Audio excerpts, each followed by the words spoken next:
Hello there, welcome to the Saroy channel wherever you are in the world, and so much love to each and every one of you. I do hope you're doing remarkably well and things are good where you are in the world and the weather is not too cold or not too hot depending on the climate that you live in, and I just hope you're going to get yourself that lovely refreshing drink. But before we get started, don't forget to subscribe to the channel, click the notification bell and the thumbs up, and let's continue with the story. Now, what's happening at this particular moment in the story is that Julia Barry is desperate to have a child. She has a little boy called, Edward, and he's 10 years old, but she wanted to have so many children and was unable to do so. She tried fertility clinics and everything that she possibly could to get pregnant, but nothing worked. And so now she's called upon this witch who appears to have done some amazing things for her friend. When her dog went missing, the dog was found. The witch knew where the dog could be found, and of course the witch had given her friend a tarot card reading that had been incredibly accurate. So Julia believes that this witch is going to help her to, be able to have a baby. But she has been warned by this witch who calls herself Zara Witchen that actually there could be a bigger cost that she will have to pay in order to have a baby. But let's continue with our story.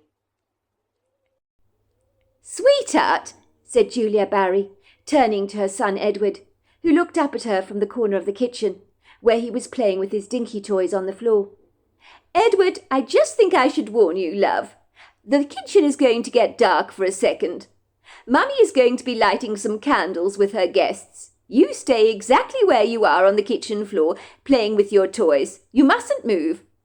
Zara over here is going to surround you with a circle of salt, I believe, for your protection during the ritual that we are about to perform in here. Do you understand? It's nothing to be scared about, love." Edward nodded. He was transfixed by what the women were getting up to in the kitchen, as it was brought into darkness, for his mother carefully drew all the curtains, while she removed the plates of food and teacups from the hardwood kitchen table, placing them on the sideboard. There was an air of excited anticipation in the kitchen, as all three women in the room locked eyes on Zara Witchen, although Lisa didn't look remotely happy about what they were doing, almost as if she sensed the final outcome would probably not be good. Julia Barry seemed blindsided by the fact that she might actually be playing with fire, as such was her resolute determination to have a baby. She refused to see the negative implications of such a wish, and the cost she might ultimately be forced to pay. Edward could see such hope in his mother's eyes, and an expression of faith, almost as if Julia Barry believed that this ritual was about to change her life forever. The women all sat at the table silently, watching Zara performing her ritual. Zara opened her dark leather bag and removed a velvety black pouch which contained salt, along with a piece of white chalk, all which she kept on her person. She made a circle of salt around the table, and inside the circle of salt she drew a circle with the white piece of chalk, and then with the white piece of chalk she drew an inverted pentagram on the hardwood table, and then she placed 6 candles, 1 in the centre and 5 at each strategic point of the pentagram. Zara walked over to little Edward and made a circle of salt around him as well. "While I do this, Edward, you must remain in the circle of salt at all times. You can't get out of it. Do you understand? It's for your protection." Edward did not understand, but he nodded nevertheless. Zara joined the other women at the table and told them to recite together an incantation that started with the words "Secula Saculorum," which he told the women means "be my friend." They recited these words over and over again, even though they were exceedingly difficult to pronounce. Zara said they were inviting the spirit that they were calling upon to become their friend, so that the spirit would be inclined to help them. "I call upon you, Spirit of Mammon. Spirit of Mammon. Spirit of Mammon, I call upon you. Spirit of Mammon, can you hear me, Spirit of Mammon? I call you. I call you, Spirit of Mammon, for you are my friend, you are our friend, and we invite you here today to join us around this table. Spirit of Mammon, you are our friend, we invite you here today."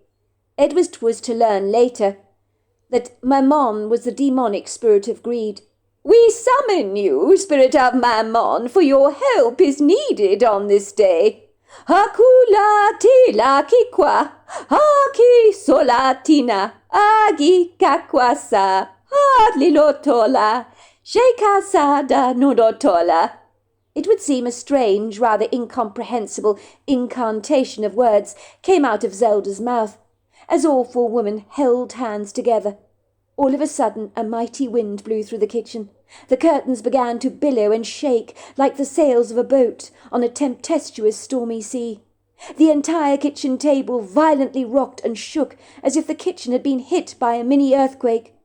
All of a sudden footsteps were heard, beating against the kitchen floor, powerful, heavy, and loud.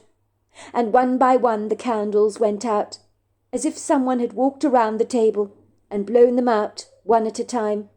Zara was sitting there at the kitchen table, and suddenly her eyes rolled back in their sockets and became completely white.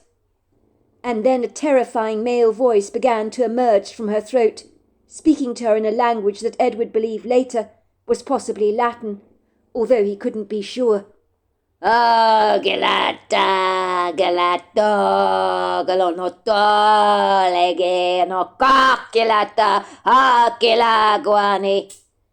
Zara's face suddenly contorted, and for a brief moment changed into something very demonic, but it had happened in such a quick flash like that of a camera, it would have been easy to believe that one had imagined it all.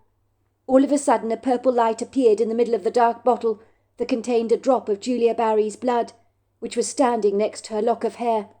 The lock of hair was suddenly lifted up in the air and vanished from everyone's sight, vaporizing in front of their eyes. The table began to shake violently again. The curtains billowed. A whipping wind blew through the kitchen, so even the cutlery on the sideboard and the cups and saucers began to rattle precariously. Then suddenly everything went calm and quiet, and the ritual was over. Edward was in no doubt that a demon had entered the kitchen and had blown out the candles one by one, and finally possessed Zara's body, and then promptly left the kitchen. For Zara's face had changed for a very brief moment into something that had been profoundly demonic, and Edward had witnessed that with his very own eyes. The ritual was finally finished, and Zara beamed from ear to ear. Well, the ritual is done. Mammon came to our aid. I knew he wouldn't let us down. She handed the black bottle to Julia. Drink that up, my dear. You saw yourself the bottle was infused with a purple light. Within a month you shall be pregnant. I am sure of that. The spirits never let me down when they honour a request of mine, and they have agreed to grant you your wish, Mrs. Barry. As easy as that, said Julia Barry, her face lighting up. You really think I'll be pregnant in a month's time? You saw the purple light going on in the bottle, did you not? Asked Zara Witchen. Julia nodded.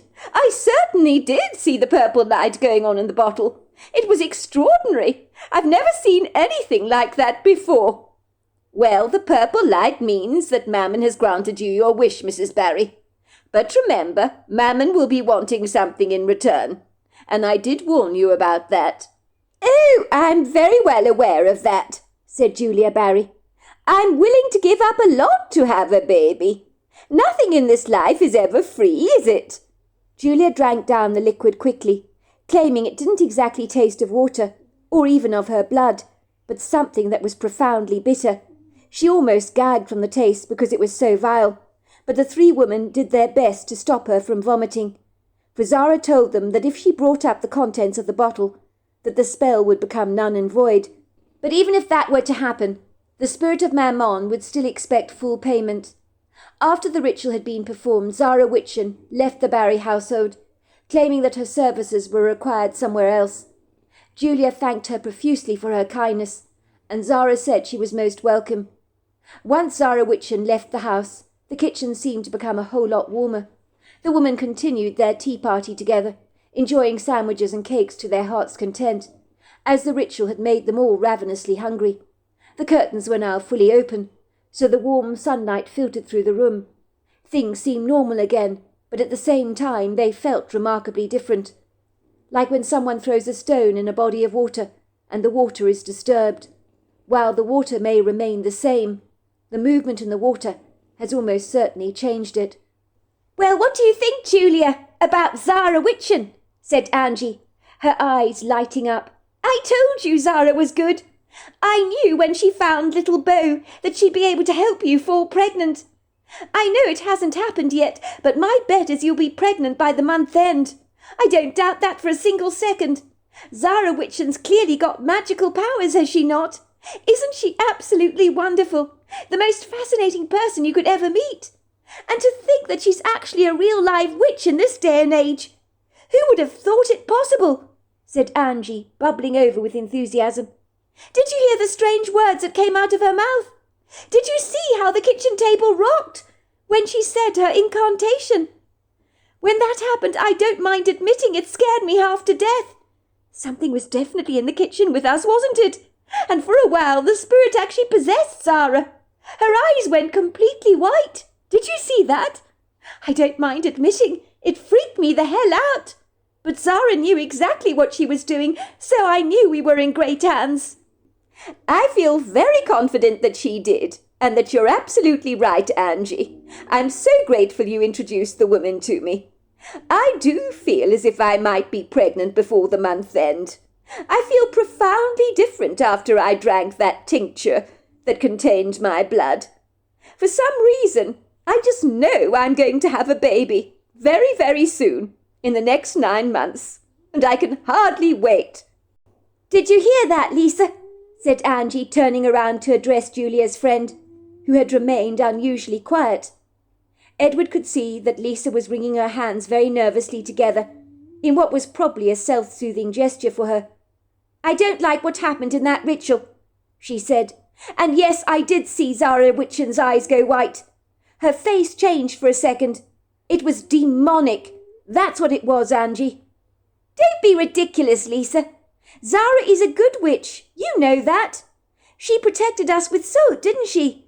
She'd never get embroiled in something satanic. I can assure you of that." "Her face did change," said Lisa insistently. "I saw it change for a brief second. And that's satanic. I'm sorry, Angie, but it is. Just because Zara claims she's a good witch doesn't mean it's actually true. It's extremely naive of you, Angie, to believe everything she tells you. Everyone knows the devil is deceptive. What did Zara exactly call up? Isn't Mammon the spirit of greed? He's a demon, Angie. Why would Zara call up a demon to help Julia? Why is she messing around with demons? It's not right," said Lisa insistently. "To tell you the truth, I feel sick to my stomach. I really do. I wish I wasn't involved in this ritual. I know that there was something standing there in the room with us after Zara recited the incantation. That thing, whatever it was, it blew out the candles and possessed Zara's body for a moment. And whatever it was, its energy was profoundly evil, and I could feel it. I think it showed itself to us in her face for a second. It scared the hell out of me. Demons are real, Angie. You don't mess around with things like that, especially things from the dark side. They're notoriously double-dealing, and they never work for the greater good. My parents always taught me growing up never to mess around with stuff you don't understand. And you know something, Angie? They're absolutely right about that. There's something wrong about what we've just done. I wish I had had no part of it. I can feel it in my guts, I really can. And then what about that awful male voice? That terrifying voice that came out of Zara Witchen's own mouth. That was just absolutely horrifying. Listen to yourself, Lisa, said Angie scathingly.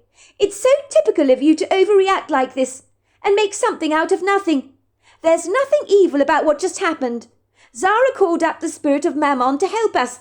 A purple light went on in the black bottle, which means the spirit has chosen to help us. You should be deliriously happy for Julia, but instead, no, you've decided to whinge and moan about everything. You wanted to help Julia, didn't you? You were keen for her to get help. Now she may be just about to have a baby that she's always wanted and yearned for. You're not even happy for Julia. What kind of a fair-weather friend does that make you? Lisa glared at Angie contemptuously. I should be deliriously happy, should I, Angie? We just called up a demonic spirit to ask for help. guided by a woman who claims to be a witch. You go on and on about Zara Witchen being so great because she helped you recover your lost dog Bo, and things seemed so benign.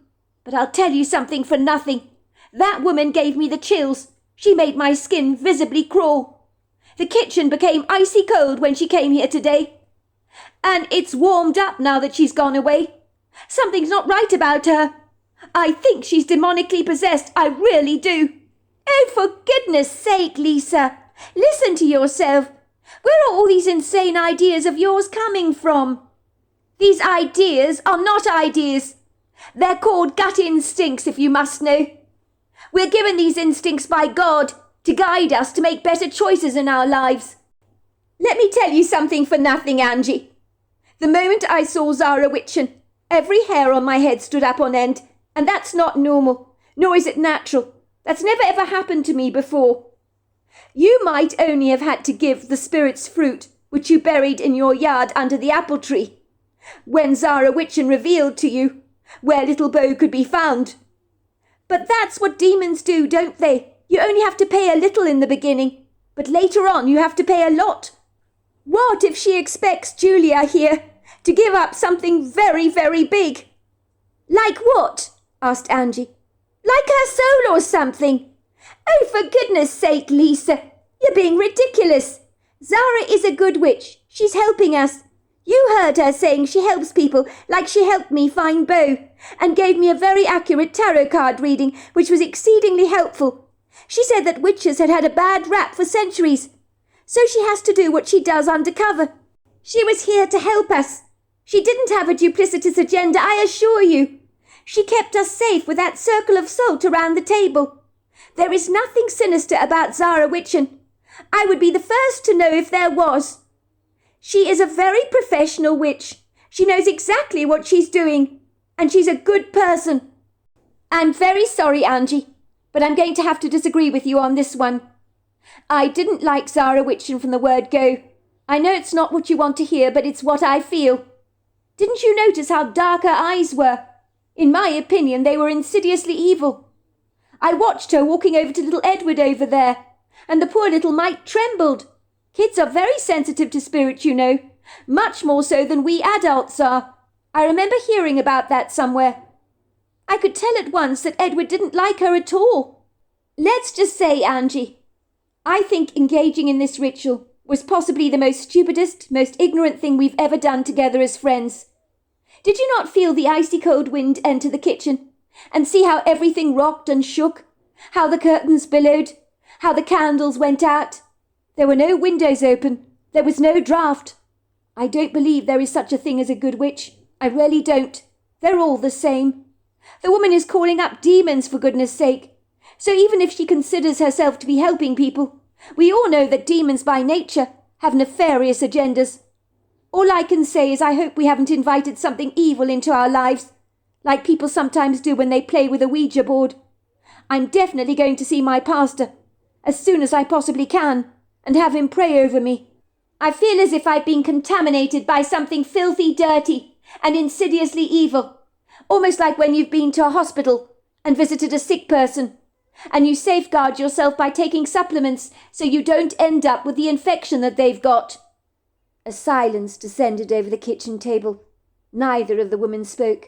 Lisa's words seemed to have caused a feeling of uncertainty to rise up among the women, so much so that the atmosphere was drained of its joyful chatter, and the women soon excused themselves and were gone from the Barry household, and after that things were never the same ever again. Even when Edward's father Wayne returned home that evening, after the ritual had been performed earlier on in the morning, he asked his wife Julia if something was different about the house. Julia had said, "No, what do you mean different? Of course nothing is different, darling. Everything's exactly the same." Wayne thought about it for a brief moment and said, "Well, if you haven't moved around any furniture, love, then something else is different in this house. But I can't for the life of me think what it is. But whatever it is, I can't say that I like it." Little Edward knew the difference his father was talking about. It was the atmosphere in the house after the ritual had been performed, as it was never the same again. It was almost as if the darkness, A very slow, clawing darkness had descended over the Barry household, but it was so subtle in those early days that it was barely discernible. But it was rather extraordinary that Wayne Barry had picked up on it at once, for he had no idea what had transpired in the house earlier on in the morning, and their strange visitor that was about to turn their lives upside down and inside out. After Zara Witchen's visit, things in the Barry household were worse than they'd ever been, for whatever his mother had drunk in that black bottle had certainly succeeded in making her pregnant. But the mother Edward had known and loved was not the same woman that would tuck him into bed every evening, tell him how much she adored him, and read him a bedtime story. Indeed, there was something significantly darker about Edward's mother these days. When the twins had arrived on the scene, all hell had broken loose in the Barry household, and since then there had been no peace. Beyond the screams of the twins, the arguments between Edward's father and mother that had flared up continuously and got extremely out of hand, as not a good or kind word seemed to be expressed between the two of them, and for some reason they were always at each other's throats, like two rabid dogs. Julia Barry was tirelessly complaining about her sad lot in life. Although she had claimed she had wanted children, Edward had seen how she had sometimes looked at the twins with so much resentment and hatred, almost as if she wanted to throw them against the wall like a couple of eggs, and secretly hoped that they would break.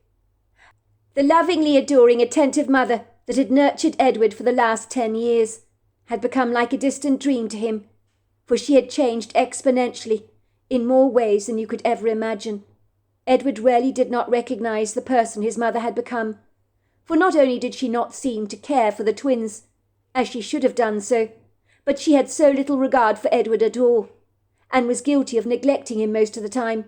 So when he returned home from school, he felt both abandoned and estranged from his mother, and would spend most of his time busying himself in his bedroom, playing away with his dinky toys, to while away the long, lonely hours. Edward began to feel very much alone in the world, a lost little boy who had nowhere to turn for support or help. He was lucky that their next-door neighbour, Mrs. Alice Weinstein, who lived on her own in the house next door, worked at the local school that Edward attended, as a secretary to the headmistress. She had agreed to always take Edward to and from school. Edward was glad he didn't have to rely on his mother to collect him from the school gates every day, for he was absolutely certain his mother would forget to even bother to pick him up. These days she seemed to be preoccupied and profoundly distracted, caught up in her own little world. On this day, like so many days before, Edward had been furiously hungry, absolutely famished. The demand for food in his entire body had made him feel light-headed and exceedingly weak. His stomach was lurching, growling and twisting itself into knots. He hadn't eaten anything since he'd got back from school. He reluctantly opened the door of his bedroom and entered the nursery where his mother was attending to the twins, who were screaming so loudly that their cries echoed all over the house. Every time Edward's mother touched the twins and handed them a bottle to feed them, they always screamed, almost as if they couldn't stand being comforted by their own mother. "Mummy," Edward whispered.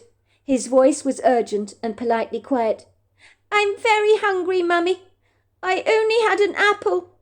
I've only eaten an apple all day, and yesterday I only had half an apple and half a piece of bread, and that's all, and I'm really, really hungry, Mummy." Edward's mother, Julia, glanced up at him. Her eyes were as black as the night. She hissed at him contemptuously. "Can't you see I'm busy with the twins, Edward?" she had snapped. "If you're hungry, make yourself something to eat, for God's sake. You're not a baby, are you? You've got 2 hands, have you not?" "Yes, Mummy, but there's nothing in the house to eat. Everything's in the freezer. There's no fresh food anywhere." Edward didn't know how to use the cooker, and although there were indeed fish fingers and chips in the freezer, Edward would not have the first clue on how to prepare them for himself, for he certainly could not cook at his young age. He did for a moment consider eating them frozen, for that was how insatiable his appetite was. The cereal and bread were all finished, and had not been replaced, as his mother was always forgetting to go shopping. He couldn't help himself to anything, and Edward had not eaten all day, as his mother's attention was devoted to her 2 6-month-year-old twins, and these days she barely even noticed Edward at all, for it would seem The twins demanded her attention undividedly, and Edward was beginning to feel as if he may as well not even exist, for his mother barely gave him a second glance, and when she did, she'd launch an attack on him, with her condescending, vicious words. "Well, if there's nothing in the cupboard, then there's something in the freezer. Cook it yourself, for goodness sake." Edward, after looking around the kitchen and realised there was nothing to eat, returned to his bedroom to gain comfort from watching the rain beating down on the roof. He was so desperately hungry that even though he had schoolwork to complete, he could not concentrate without eating something. For a brief moment, Edward did consider eating perhaps newspaper or toilet paper to suppress his appetite and fill the vacuous hole inside his stomach. But he thought better about it. He decided that his body would probably not be fooled by these empty calories, and eating such things might only exacerbate his hunger all the more. The rain had subsided, and Edward had a great idea. People's bins had been placed outside their houses for the morning bin collection. He wondered if Mrs. Weinstein from next door had thrown out any leftovers into her dumpster that he could possibly eat. I mean, she lived on her own, did she not? She was a slim woman who didn't eat that much, so it was more than likely that she had leftovers that she'd thrown out in her dustbin. As Edward reflected over this, he became hungrier and hungrier. He glided swiftly down the staircase, paused for a moment to check that his mother was in the nursery. She was screaming at the twins. "For God's sake, why on earth don't you two shut up? I've fed you, isn't that enough? What more do you bloody want?" she cursed furiously. Edward clandestinely slipped out of his house. He crossed the front yard. The grass was wet under his feet, and the leafy green foliage in the yard shimmered with a glossy vibrancy after the recent deluge. It was late afternoon, and not many people were round and about, although he did see Mr. Drewman from number 38 bringing out his dustbin so that the garbage collectors could pick up his rubbish the following morning. He looked up at Edward and waved at him. Edward responded in kind, lifting up his small little hand and giving Mr. Drewman a courteous bob of the head, and watching the man retreat back to his house, closing the door behind him. Edward then glanced up and down the street to make sure that nobody else was round and about who might possibly notice him.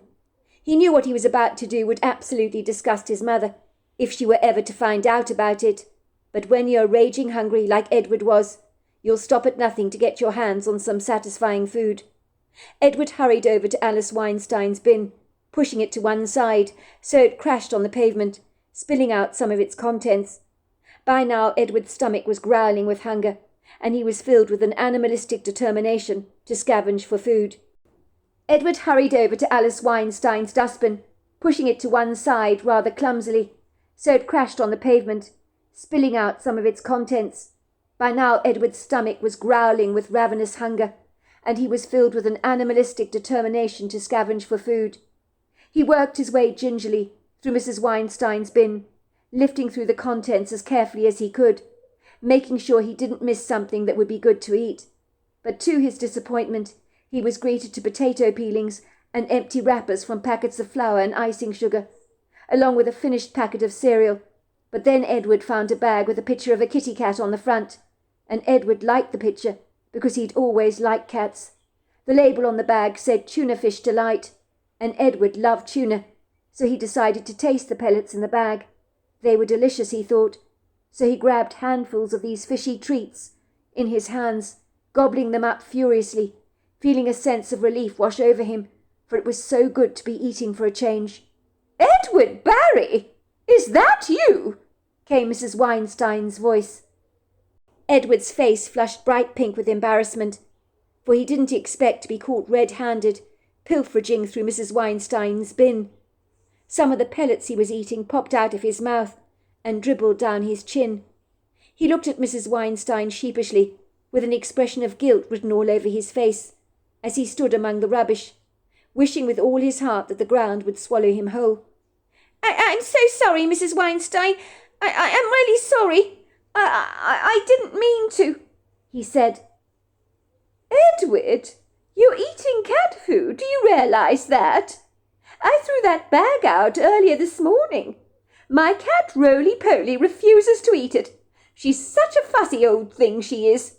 I think it's because it's reduced calorie. The vet advised me to put Roly-Poly on a diet, but she won't touch those biscuits that you are eating. Are you hungry, Edward?" Edward nodded. Tears spilled down Edward's cheeks, which he tried to wipe away. He didn't want Mrs. Weinstein to see that he was crying, but she hadn't missed a trick. Mrs. Weinstein looked indignant, but not with Edward, it would seem. She briefly glanced up at Edward's house, glaring at it furiously. For if she'd had her way, she'd have marched up to the front door and given Julia Barry a piece of her mind. "Tell me, Edward, dear, when did you last get to eat?" asked Mrs. Weinstein, her face dappled with grave concern. "I've happened to notice that rather recently you've been looking incredibly thin. Your clothes are practically falling off you." "I'm always hungry, Mrs. Weinstein," Edward admitted. "But why is your mother not feeding you, love?" "She's very busy with the twins. She hasn't got time," said Edward candidly. "That's no excuse. Absolute nonsense," said Mrs. Weinstein, unable to hide the disgust in her voice. Her purple head of hair seemed to be shaking furiously. She grabbed Edward by the hand. "You're coming with me, love. I'm going to cook you a slap-up meal right now. Do you like ice cream, Edward?" Edward nodded. He loved ice cream. "I love ice cream." "Good," said Mrs. Weinstein. "I want you to make me promise something, Edward. Do you think you can do that for me?" Edward nodded. "If you ever feel hungry again, I want you to knock at my door. I'll make you something to eat. You're not going to find anything nice in my dustbin. I can assure you of that. Do you understand?" Edward nodded as Mrs. Weinstein led him into her house. Mrs. Weinstein gave Edward a huge bowl of ice cream to eat, which he wolfed down so quickly, and then she cooked him a meal of bacon, egg, sausages and French fries, along with some baked beans and thick slices of toast, which she buttered very thickly. Edward ate and ate until he could eat no more, and there wasn't a single crumb that was left on his plate. Finally, Mrs. Weinstein told Edward to wait in the kitchen for her.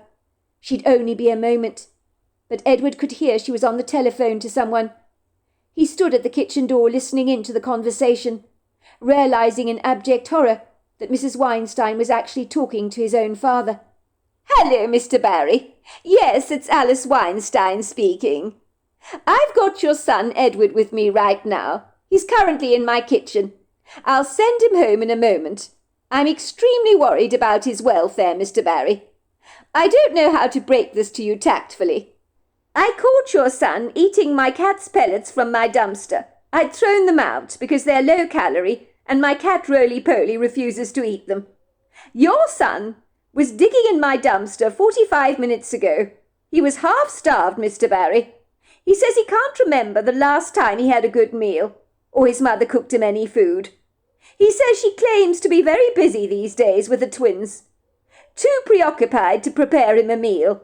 She told him to make his own food, but he can't cook, and the cereal and bread at home were all finished. I made him some food myself a moment ago. Oh, he ate everything. I can't believe how starved he was. I've never seen anything like it before, Mr. Barry. Normally I would report this to social services, because a starved child is an abused child as far as I'm concerned. But I know you are very good people, Mr. Barry. Well, you and your wife. I've known you both for years, so I'm sure this is an oversight on your wife's part. I mean her forgetting to feed your son. But I can't allow this to ever happen again. He's a growing boy, Mr. Barry, who desperately needs those calories to grow big and strong. He gobbled down that food like I've never seen anyone eat before. I hope you don't take offense to me letting you know about this, but I'm extremely worried about your boy. I understand what it's like for Mrs. Barry. You know, looking after twins. It must be a huge responsibility for her. But she also needs to pay attention to her boy. I'm sure you agree with that. Yes, that's right, Mr. Barry. Well, yes, I did notice your son seemed to be looking rather thin these days. His clothes have been hanging off him for quite a while. I noticed it, and so did many of the teachers at the local school. I was quite worried about him. I also observed when I lifted him up from school the other day that he was uncannily pale and seemed to have somewhat lost his spark. The teachers were only saying the other day at school how Edward is not concentrating in classes these days, which is very unusual for him because he's a very bright boy. Now I realise that he hasn't been eating, well, I've been able to connect the dots. I can't say I'm remotely surprised. How can you possibly concentrate in class or on your lessons when you're undernourished, as your body is so demanding of food, especially at that young age? I'm exceedingly worried about him, Mr. Barry. I do realise that your wife Julia has her hands full all the time with those twins of hers. And I know it's not easy, but it's negligent of her to ignore little Edward. Yes, I agree with you, Mr. Barry. Absolutely. Finally, the phone call ended rather abruptly, and Mrs. Weinstein entered the kitchen with a warm smile on her face. I've just spoken to your father on the phone, Edward, she told him. Am I in big trouble, Mrs. Weinstein? Edward asked, his eyes growing round. Absolutely not, love. Of course you're not in any trouble. Where on earth did you get that absurd idea from? Your father was horrified to learn that you haven't been eating properly. He says your mother never goes shopping for food these days, and he's very aware of that. But he had no idea things had got so bad. He's going to make sure that things change around your house straight away. He says he's going to do a big food shop before he returns home tonight. He's very concerned that your mother's not giving you enough attention, Edward, because the twins demand so much of her time. Your mother appears to have overlooked your needs. As a result, your father feels very bad about what has happened. But as I was saying, if you are ever hungry again, Edward, just come to me straight away. You are welcome at my house any time. And always remember I keep lots of food in my pantry. You understand what I'm saying, Edward. There is no need for you to ever go hungry, especially when I live right next door to you. Edward nodded. Thank you, Mrs. Weinstein, and thank you for the ice cream. It was delicious. Mrs. Weinstein gave Edward a warm hug and told him to go home.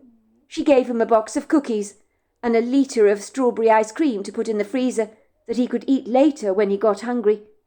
When Edward slipped into his house, his mother was lying fast asleep on the couch, snoring quietly. These days, when his mother wasn't screaming, she was sleeping, for she seemed to be incessantly tired all the time. Edward quietly returned to his bedroom. He felt so satisfied after eating so much at Mrs. Weinstein's. He lay back contentedly on his bed and fell into a deep sleep. It was so good for a change to go to bed without feeling those wretched, debilitating hunger pangs. When Edward woke up a while later, the house appeared to be cast in darkness, so he assumed it was quite late. He must have slept like a baby, for nothing had disturbed his sleep, not until now, that is. Edward heard loud voices in the house that disturbed the serenity of what had been for him a delicious, serene sleep. He sat up abruptly in bed, his ears standing up on end, as he listened to the loud voices, which he knew of course meant that his parents were having an argument again. Edward climbed out of bed. He was still wearing the clothes he'd changed into after returning home from school earlier that day, but he was not wearing his pyjamas at this stage. Edward clandestinely opened his bedroom door, eavesdropping on his parents' argument. It seemed more heated than usual. Indeed, he'd never heard his father sound so incredibly outraged. "What the hell is wrong with you, Julia? Do you have any clue how humiliating it was for me to receive a phone call from Alice Weinstein? She was concerned about Edward. She found him at her dumpster eating out of a bag of cat food she'd thrown out that even her cat didn't want to eat. Can you imagine how hungry Edward must have been to be seen digging around in someone's dumpster looking for scraps? It's pitiful, and it's a poor reflection on you as a mother. It's shameful, Julia, it really is, that you've ignored our son's intrinsic needs. And I'm grateful it was Mrs. Weinstein who saw little Edward scrambling away in the bin, and not someone else. God knows what other people would think if they saw such a thing. If they actually knew that there was a boy on our street that was starving hungry. Mrs. Weinstein brought him into her house, cooked him up a big meal. She said he bolted it down like a half-starved animal. Why the hell haven't you been feeding our son, Julia? You never ever go shopping these days. I've got a ton of shopping in the boot as a result. Plenty of food to last us a long time. According to Mrs. Weinstein, you expected little Edward to cook his own meal. Are you insane? He's never cooked a day in his life. What's wrong with you, woman? How dare that nosy old cow put her big fat nose in our business where it doesn't belong?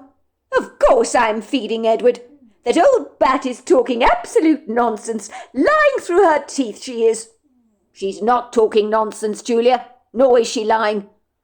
Mrs. Weinstein wouldn't make up stories like this. You don't want to face the truth, do you, Julia, about your so obvious neglect?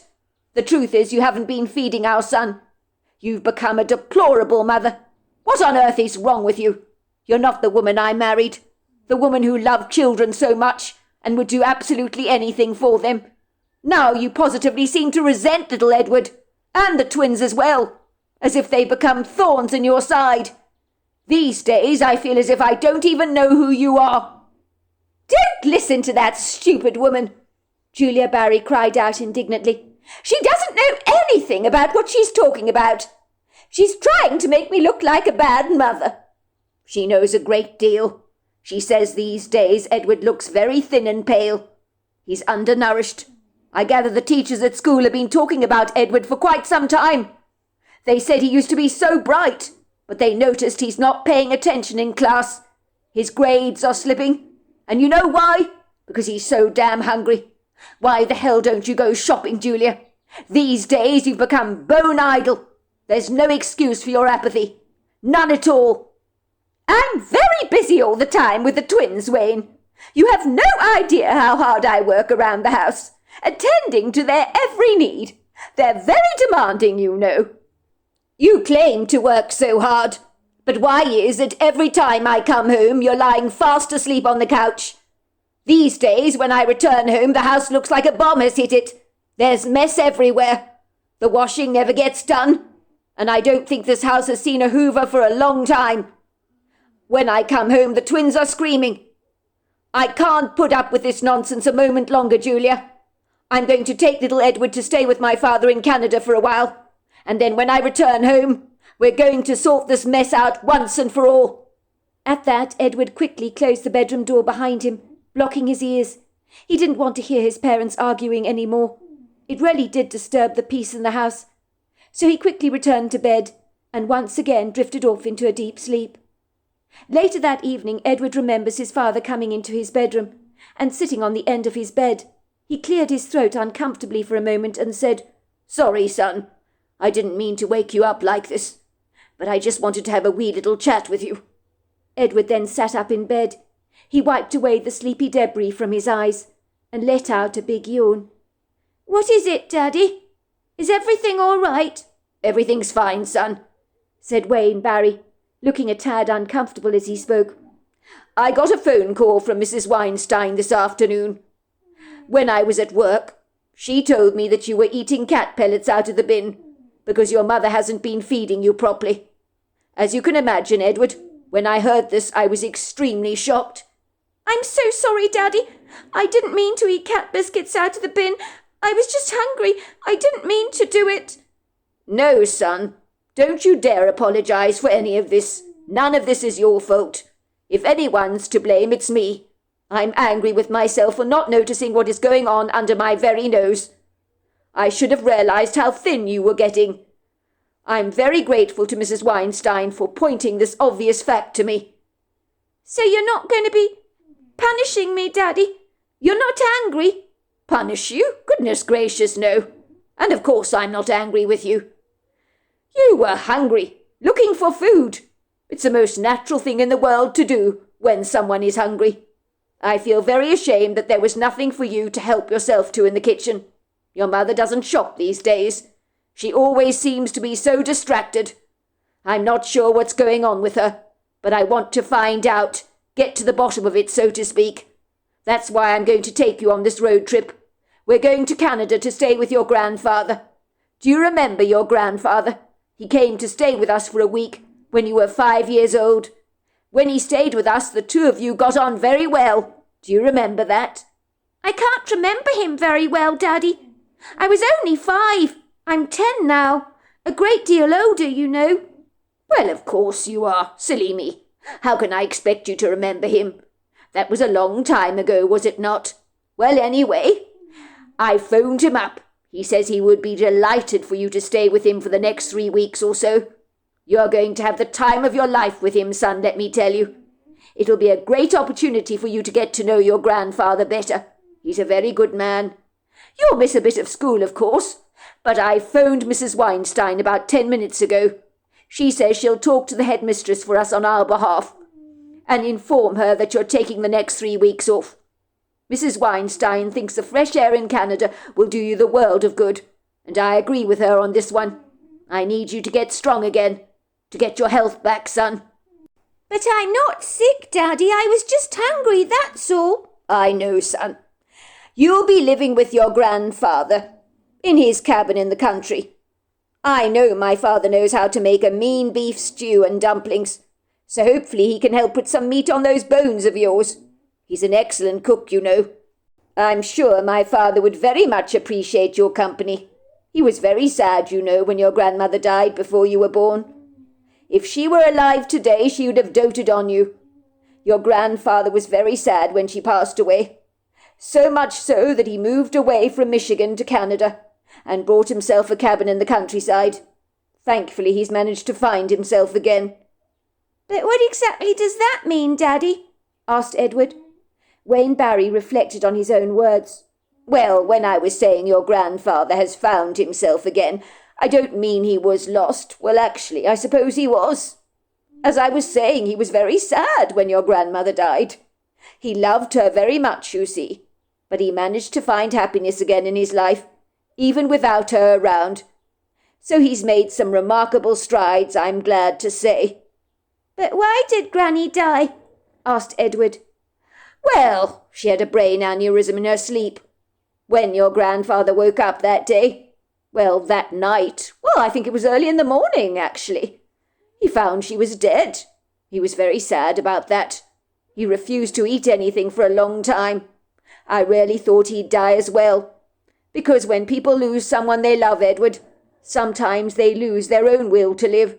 Then they don't look after themselves, so they fall into bad health, and one thing leads to another, and then they die. But that did not happen to your grandfather. One day he told me he'd bought a cabin in Canada. I was rather surprised by this sudden announcement of his, because I thought he wouldn't belong living in a cabin in the middle of nowhere. But he moved there, made friends, and lo and behold, he's become happy again. I think he actually enjoys his sequestered life in the Canadian countryside. And when he wants to be social, he goes to the local town and meets up with people. I don't doubt for a single second he doesn't stop thinking of your grandmother every day. But at least he's managed to find some peace. And when you go and stay with him, I think he's going to be incredibly happy. So I'm staying with him for 3 whole weeks? That's a long time, Daddy, is it not? It's not long, son. It's very short. It'll go by very quickly, especially when you're having a good time. I just need your mother to concentrate on getting better before you come back home. I want her to see a good doctor, because something's not right with her. Will the doctor get rid of that thing that lives inside her? Asked Edward candidly. What are you talking about, son? Nothing lives inside your mother. But it does. It came to live inside her after the witch cast her magic spell. Wayne Barry looked confused and didn't know what to make of Edward's words, but he encouraged his son to pack. So there we are. That is the end of part 3 of our story. Part 4 is tomorrow night. I look forward to you joining me then. Until next time, goodbye and good night.